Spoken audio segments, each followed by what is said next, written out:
Halo Rebaners, gimana kabarnya? Semoga kalian semua baik-baik aja ya.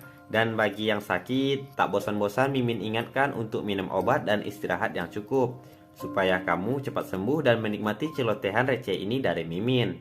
Dalam video kali ini kita akan membahas sekaligus merangkum sebuah film yang berjudul No Time to Die. Film ini merupakan lanjutan dari film James Bond sebelumnya, yaitu James Bond Spectre yang rilis pada tahun 2015 kemarin. Jujur, ini pertama kalinya Mimin bahas film James Bond, dan menurut Mimin film ini asli keren banget, karena banyak adegan-adegan epik di dalamnya, yang tentunya akan membuat kalian semua akan merasakan gimana rasanya menjadi seorang James Bond. Di akhir film sebelumnya, Bond memutuskan untuk keluar dari agen MI6 dan menikah dengan Madeline yang merupakan anak dari Mr. Wayne. Saat itu, Mr. Wayne meminta Bond untuk menjaga Madeline setelah kematiannya. Oke Rebahaners, pasti kalian penasaran kan gimana adegan-adegan epik yang ada dalam film satu ini. Tanpa banyak narasi di awal, langsung saja kita masuk ke alur ceritanya. Di awal film diperlihatkan tas balik kehidupan Madeline kecil, yang tinggal di sebuah gubuk kecil bersama ibunya yang suka abok-abokan. Ketika Madeline menghampiri ibunya yang sedang teler, tiba-tiba ia melihat seorang pria bertopeng mendekati rumahnya. Lalu Madeline mencoba membangunkan ibunya, tapi karena sudah teler, ibu Madeline pun tidak mengabaikannya. Ketika pria itu masuk ke dalam rumah, Madeline pun segera bersembunyi.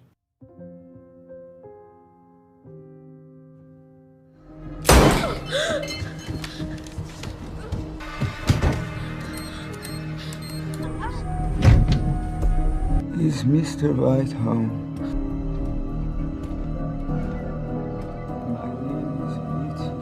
Ia datang untuk membalaskan dendam ayahnya yang dulu pernah dihabisi oleh Mr. Wayne. Kemudian ia pun menembaki ibu Madeline secara membabi buta. Setelah menghabisi ibunya, ia pun mencari Madeline kecil. Madeline yang sempat melihat sebuah senjata dalam sebuah lemari, tiba-tiba ia keluar dari bawah kasur dan langsung menembaki Safin yang mendekati dirinya.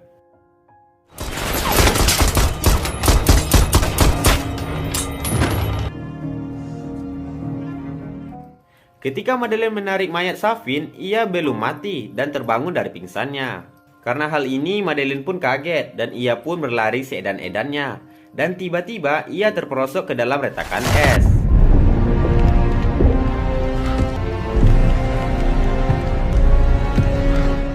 Namun, entah apa yang ada dalam pikiran Safin saat itu, ketika ia melihat Madeline terjebak dalam es, Safin malah menarik dan menolong Madeline. Kemudian scene pun berpindah ke masa sekarang. Di sini terlihat Bond dan istrinya sedang menikmati bulan madunya yang sempat tertunda kemarin. Mereka menginap di sebuah hotel tempat orang-orang membakar sepotong kertas yang berisi rahasia dan impian mereka. Dan hal ini pun dilakukan oleh Madeline.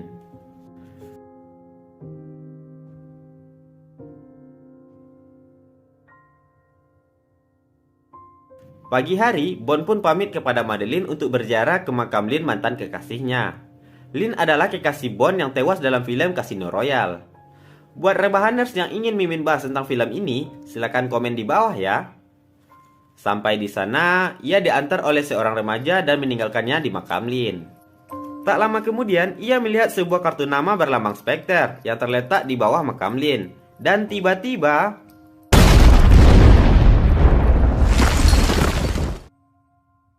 beruntung, Bond selamat dari ledakan tersebut. Lalu ia mencoba menghubungi Madeline, namun tak diangkat. Bond pun bergegas kembali ke hotel. Dan disinilah terjadi aksi kejar-kejaran.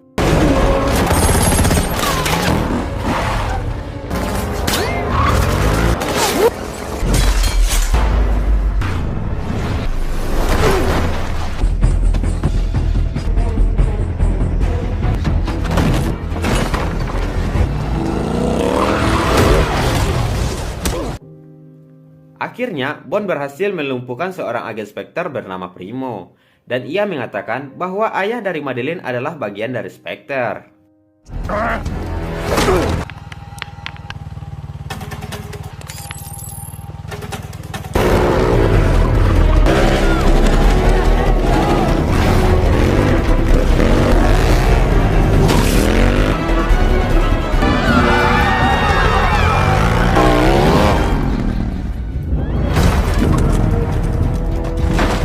Karena hal ini, Bond menganggap bahwa Madeline adalah dalang dari semua ini. Sesampai di hotel, Bond bertanya kepada Madeline, bagaimana Spectre bisa mengetahui keberadaannya. Bond mencurigai Madeline, tapi Madeline mengatakan bahwa ia tidak mengetahui apapun. Lalu Bond membawa Madeline secara paksa untuk pergi dengannya. Saat di dalam mobil, Madeline ingin mengatakan suatu rahasia pada Bond. Tapi belum sempat Madeline mengatakan hal itu, Bond langsung menancap gas mobilnya. Ternyata tanpa tak terduga, ternyata anak buah Spectre mengikuti Bond. Tiba-tiba handphone Madeline pun berbunyi. Dan ketika diangkat, itu adalah panggilan dari pimpinan Spectre, yaitu Franz Lovenshauser alias Brover, yang merupakan kakak tiri dari Bond sendiri. Di sini Brover mengucapkan terima kasih terhadap pengorbanan Madeline, dan hal itu pasti akan membuat ayahnya bangga. Tiba-tiba karena kesal, Bond pun menghentikan laju mobilnya.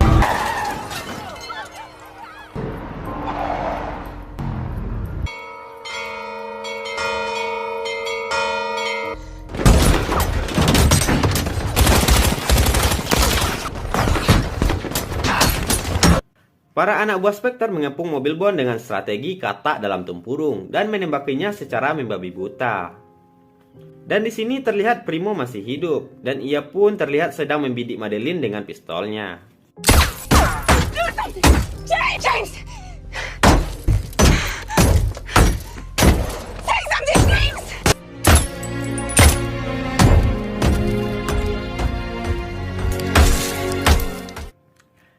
Karena melihat Madeline sangat menderita dengan aksinya, Bond pun mulai melakukan aksi epiknya dan mengeluarkan senjata canggihnya dari bot mobil. Setelah mengeluarkan asap tebal dari mobilnya, akhirnya Bond dan Madeline berhasil mengelabui anak buah Spectre dan mereka pun melarikan diri. Lalu Bond pun berhenti di sebuah stasiun dan menyuruh Madeline untuk naik kereta api. Dan di sini Bond mengatakan secara jantan bahwa ia tidak akan bertemu dengan Madeline lagi. Dan film pun baru saja dimulai. Scene pun berpindah ke 5 tahun kemudian. Spectre membobol laboratorium MI6, tempat Profesor Obrujev mengembangkan penelitiannya. Profesor ini mengembangkan sebuah senjata biologis yang mengandung nanobot yang dia beri nama Heracles. Senjata ini dapat menginfeksi target melalui sentuhan dan hanya akan aktif pada DNA yang ditentukan. Jika kalian berpikir bahwa senjata ini mirip virus tahun ini, berarti kalian sepemikiran dengan Mimin. Setelah berhasil mendapatkan Profesor Obrujev dan penelitiannya, kemudian kroco-kroco itu menghancurkan laboratorium tersebut.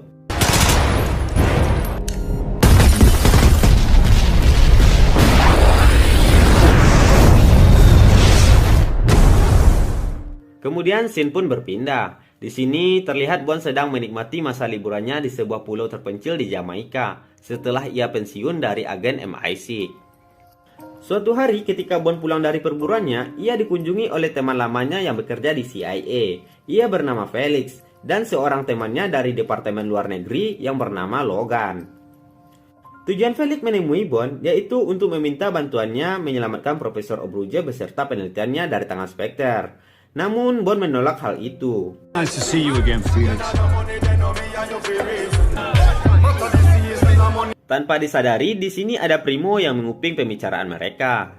Kemudian di sini Bond berpapasan dengan seorang wanita yang terlihat cantik dengan baju putihnya, dan ternyata dia adalah salah satu dari agen MI6. Ketika akan pulang, Bond mengalami masalah dengan mobilnya. Kemudian wanita tadi memberikan tumpangan kepada Bond. Sesampai di rumah, wanita ini mengatakan bahwa ia adalah bagian dari agen MI6 yang bernama Naomi. Dalam film ini kita sebut aja dia adalah Neng Titi. Di sini Neng Titi mengatakan bahwa kedatangannya untuk meminta Bond untuk tidak ikut campur dengan masalah Obrujev. Kemudian dengan sedikit sombong Neng Titi pun pergi. Lalu Bond menghubungi M dan menanyakan apa yang sedang direncanakan M dengan mempekerjakan seorang Profesor Obrujev. Lalu M mengatakan kepada Bond bahwa Bond jangan ikut campur dengan urusan ini, dan ia pun mematikan teleponnya.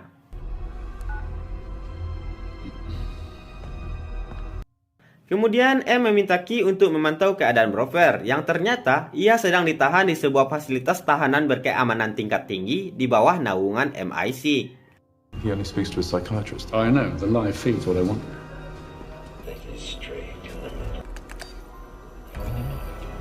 He's like this every day. Mad as a bag of bees. Surprise.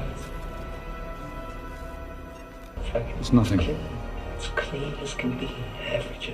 Sementara itu, karena sudah terlalu kangen dan ingin bercocok tanam dengan istrinya, Bond pun memutuskan untuk ikut bersama Felix untuk menyelamatkan Profesor Obrujev.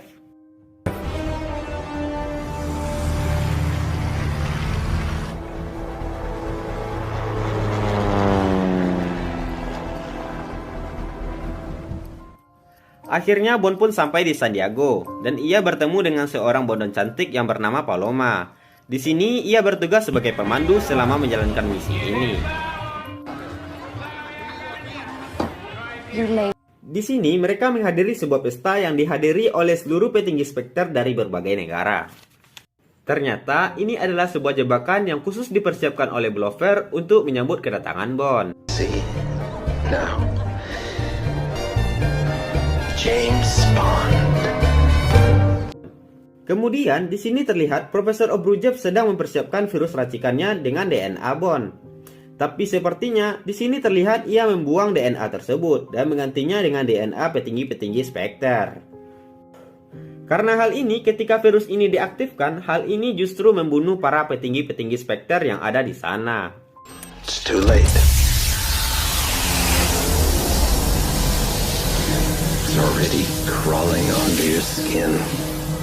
Don't be alarmed, it's harmless to us, just to him. So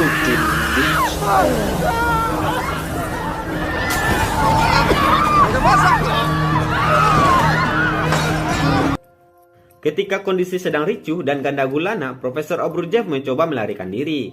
Namun, aksi tersebut disadari oleh Paloma dan Bond, sehingga Profesor Obrujev berhasil ditangkap. Sementara itu terlihat anak buah Spectre mengejar mereka, dan aksi tembak-menembak pun tak dapat dielakkan lagi.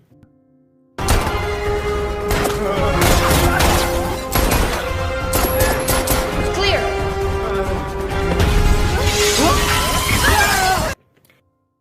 Kemudian tiba-tiba Neng Titi pun muncul dari atas atap dan membawa Profesor Obrujev. Namun tak butuh waktu lama bagi Bond untuk merebut Profesor ini kembali. There you are.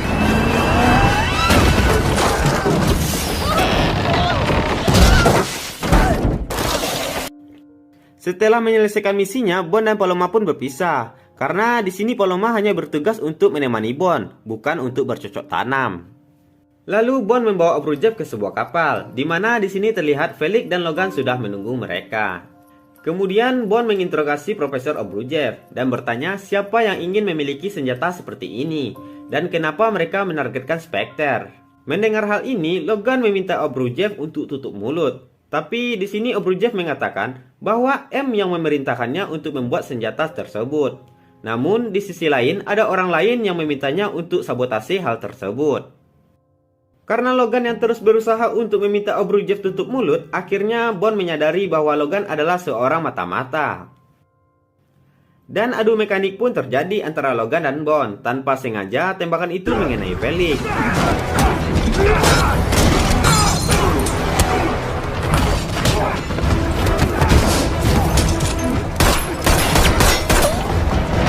Akhirnya ronde pertama pun dimenangkan oleh Logan dan mengurung Felix dan Bond di ruangan bawah kapal. Kemudian Logan mengatakan kepada Obrujev bahwa ia juga bekerja untuk Lucifer Safin. Mereka pun pergi dengan pesawat setelah menghancurkan kapal tersebut.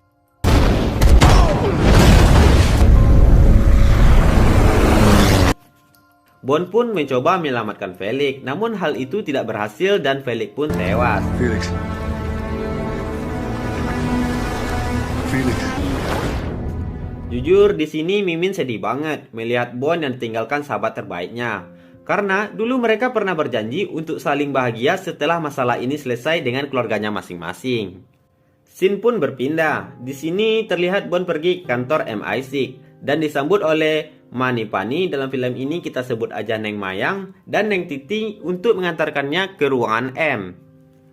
Di sini Bond meminta M untuk mengizinkannya untuk bertemu dengan Blofeld di penjara Belmar untuk mengetahui pada siapa Obrujev dan Logan bekerja. Namun M menolak hal itu karena Blofeld adalah satu-satunya yang tersisa dari Spectre dan tak ingin mengambil resiko. Neng Mayang yang melihat kekesalan Bond menawarkan bantuan tanpa sepengetahuan M. Mereka meminta bantuan Q untuk mencari tahu apa yang ada dalam flash disk Obruchev yang ditemukan oleh Bond. Ternyata ini adalah pusat data DNA dari penelitian yang dilakukan Obruchev selama ini. Bahkan ternyata bukan hanya DNA Spectre saja, melainkan seluruh data orang-orang penting dari berbagai belahan dunia. Dan tentu saja hal ini akan menjadi ancaman yang sangat serius. Kemudian Bond meminta Q untuk membujuk M agar memasukkannya ke penjara Belmar karena ia yakin bahwa Brouwer tahu tentang dalang dari semua ini. Tapi masalah pun muncul di sini. Ternyata Brouwer hanya ingin mau berbicara dengan satu orang saja, yaitu psikiaternya yang tak lain adalah Madeleine. Sementara itu di ruangan kerjanya, Madeleine dikagetkan dengan kedatangan Lucifer Safin yang dulu pernah membunuh ibunya sekaligus menyelamatkan nyawanya. Ternyata di sini Safin tahu bahwa Madeleine adalah psikiater kepercayaan Brouwer. Ia meminta Madeleine untuk membalaskan dendam dengan pergi ke Belmar untuk menemui Brouwer dan membawa Herakles bersamanya, atau dia akan membunuh orang-orang yang ia cintai. Scene pun berpindah ke kantor MI6. Bond pun kembali diaktifkan menjadi agen 00. Lalu kemudian M menjelaskan bahwa sebelumnya Herakles dirancang sebagai senjata yang paling efisien, yang dapat berpindah dari satu manusia ke manusia lain tanpa membahayakan siapapun hingga sampai ke sasaran yang ia tuju. Tapi di sini Obruchev memodifikasinya hingga dapat membunuh siapa saja yang berhubungan dengan sasaran. Mengingat situasi yang semakin gusar, akhirnya M mengizinkan Bond untuk bertemu dengan Brouwer di Belmar. Dan disinilah untuk pertama kalinya setelah 5 tahun, Bond bertemu dengan sangkarnya. Di sini terlihat Bond dan Madeleine sangat canggung dengan pertemuannya. Terlihat di sini Bond sudah sangat kangen banget sama Madeleine dan merasa apa yang dilakukannya dulu salah banget. Dan yang pasti si Bond udah kangen juga yang namanya bercocok tanam. Kemudian Madeleine dan Bond pun masuk ke dalam ruangan untuk bertemu dengan Brouwer. Namun ketika Brouwer akan keluar, Madeleine memutuskan untuk mengurungkan niatnya dan meminta keluar dari ruangan tersebut. Tapi sebelum Madeleine keluar, Bond sempat-sempatnya memegang tangan Madeleine. Ya mau gimana lagi kan, soalnya udah kangen banget. Jadi ya gini deh, jadi kasihan juga samanya Om Bond. Dan ketika percakapan Bond dan Brouwer berakhir ricu, akhirnya karena emosi, Bond pun mencekik Brouwer hingga tewas. Die! Jesus, open the door.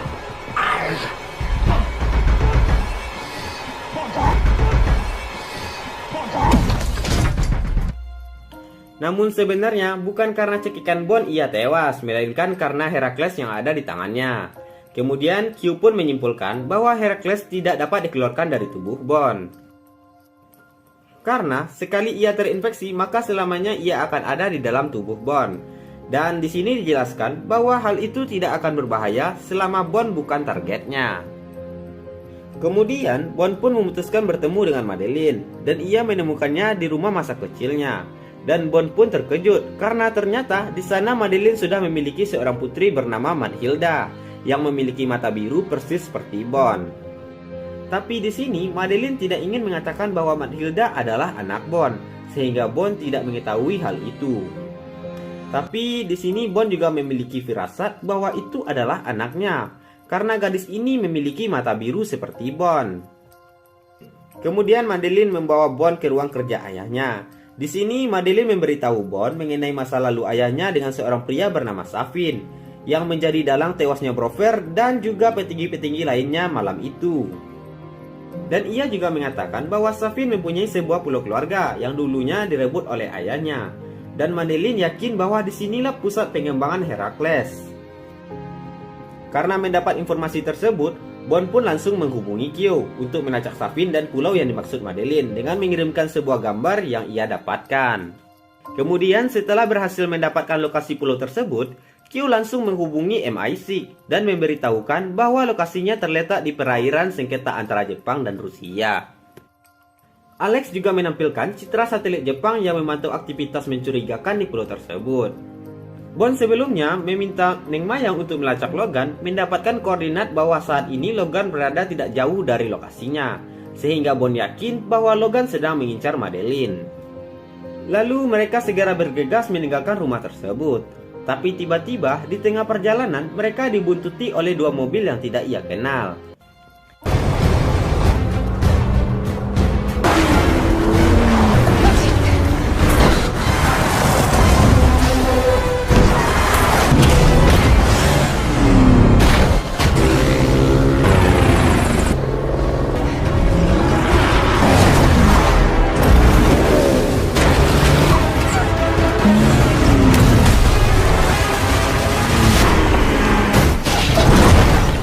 Melihat situasinya sangat membahayakan, Madeline dan Mathilda pun memutuskan untuk bersembunyi ke dalam hutan. Bond meminta Madeline untuk mencari tempat persembunyian. Sementara itu, ia akan berusaha menghabisi anak buah Safin satu persatu.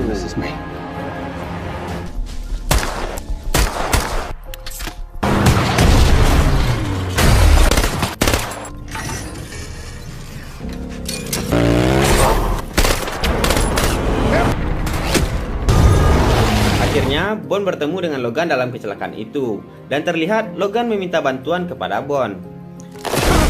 So why don't you help me out, brother? You won't be able to stop him. Akhirnya, Bond membantu Logan untuk bertemu dengan Sang Pencipta. Ketika Bond dan Madeline menghampiri Mathilda, ternyata mereka berhasil diculik oleh Safin dan dibawa ke markasnya. Kemudian tiba-tiba Neng Titi datang dan memberikan tumpangan kepada Bond. Kemudian mereka langsung menuju ke bandara di mana Q sudah menunggunya. Kemudian M mengatakan bahwa ada 3 tujuan utama misi mereka, yaitu mengkonfirmasi adanya Herakles, dua hubungan Obrujev dan Safin, dan menyelamatkan Mathilda dan anaknya. Sebelum menjalankan misi, Bond mendapatkan sebuah hadiah menarik dari Q, yang tentunya alat ini sangat canggih dan akan sangat membantu Bond nantinya. Sedangkan Neng Titi juga mendapatkan sebuah kado berupa peti yang juga berguna dalam misi ini. Kemudian terlihat Safin yang baru saja tiba di pulau bersama Madeline dan anaknya. Terlihat di sini Safin disambut oleh Profesor Obrujev dan memberikan serum Herakles yang tertanam DNA Madeline dan Mathilda. Kemudian Safin membawa mereka ke sebuah taman beracun yang sudah ia kembangkan, dan ia mengatakan bahwa ini adalah warisan ayahnya. Sebuah kolam yang dihiasi taman bunga beracun. Kemudian Safin memisahkan Madeline dan anaknya. Kemudian di sisi lain terlihat Bond dan Neng Titi bergerak menuju pulau menggunakan pesawat canggih yang dapat terbang serta menyelam di bawah permukaan laut.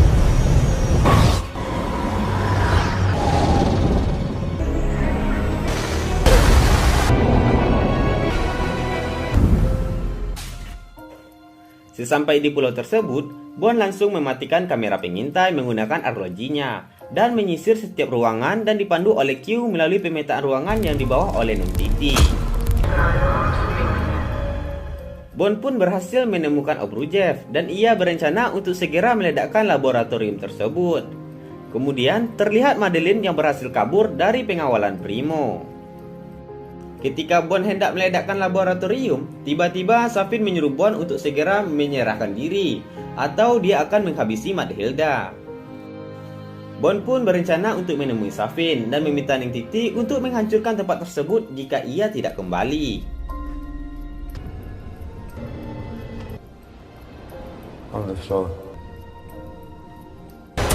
Sesampai di tempat Safin, Bond berhasil menghabisi kroco-kroco Safin. Namun, Dewi Fortuna tidak berpihak kepada Bond. Terlihat Safin melarikan diri dan membawa Mathilda. Dalam pelariannya, Mathilda menggigit tangan Safin. Lalu Safin melepaskannya dan membiarkannya pergi begitu saja. Di sini dapat kita ambil kesimpulan, sejahat-jahatnya Safin, ternyata Safin juga punya hati. Salut banget Mimin sama orang yang satu ini. Mantap pokoknya. Di tempat lain, akhirnya Neng Titi menghabisi Obrujev dan membubarkan seluruh pekerja di fasilitas tersebut. Sementara itu, Bond yang sedang berusaha mencari keberadaan Safin berhasil bertemu dengan Madeline, dan mereka juga berhasil bertemu dengan Mathilda yang bersembunyi di bawah meja. Kemudian Bond pun meminta Neng Titi untuk membawa Madeline dan anaknya. Sementara itu, Bond akan menyelesaikan masalahnya untuk membunuh Safin. Bond pun langsung menuju ruang kontrol dan meminta Q untuk menghubungi kapal selam angkatan laut dan segera mempersiapkan rudal untuk menghancurkan fasilitas tersebut. Q pun mengatakan bahwa untuk menghancurkan fasilitas tersebut, Bond harus memastikan palkanya tetap terbuka, atau semua akan percuma saja karena pulau ini dilindungi oleh lapisan baja yang sangat kuat.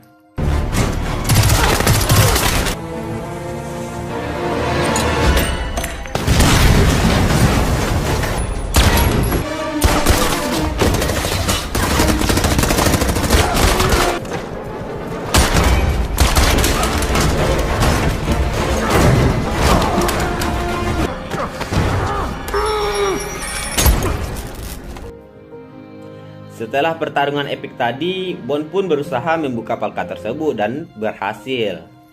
Kemudian Bond pun bergegas mencari Safin. Sementara itu, rudal angkatan laut sudah diluncurkan menuju target. Dalam kondisi ini, Bond hanya memiliki waktu 9 menit saja sebelum terjadi ledakan. Namun hal buruk pun terjadi. Tiba-tiba palka tersebut kembali tertutup. Ketika Bond kembali menuju ruang kontrol, tiba-tiba Safin muncul dan menembakinya.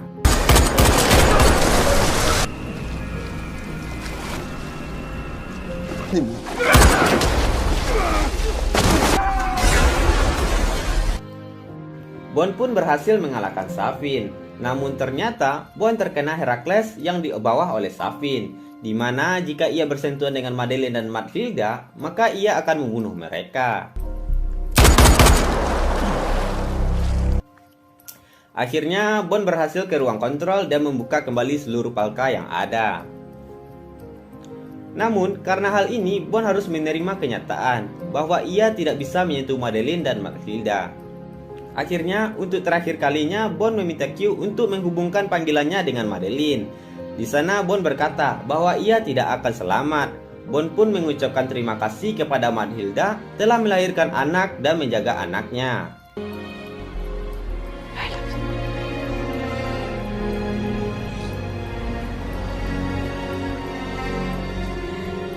If we only had more time.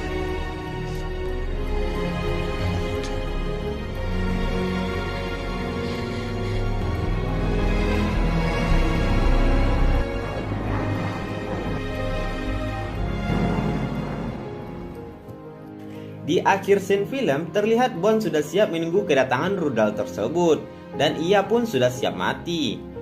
Karena hal ini, semua pun berduka atas kejadian itu. Mereka kehilangan suami, sahabat, dan rekan kerja profesional. Kemudian scene pun berpindah ke markas MI6, di mana rekan-rekan Bond mengenang kematiannya.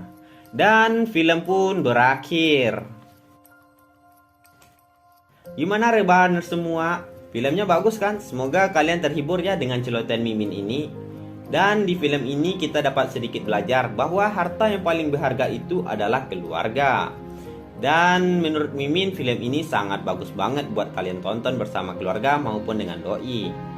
Oke, rebahaners cukup sampai di sini dulu ya. Akhir kata Mimin ucapkan terima kasih dan sampai jumpa. Assalamualaikum warahmatullahi wabarakatuh.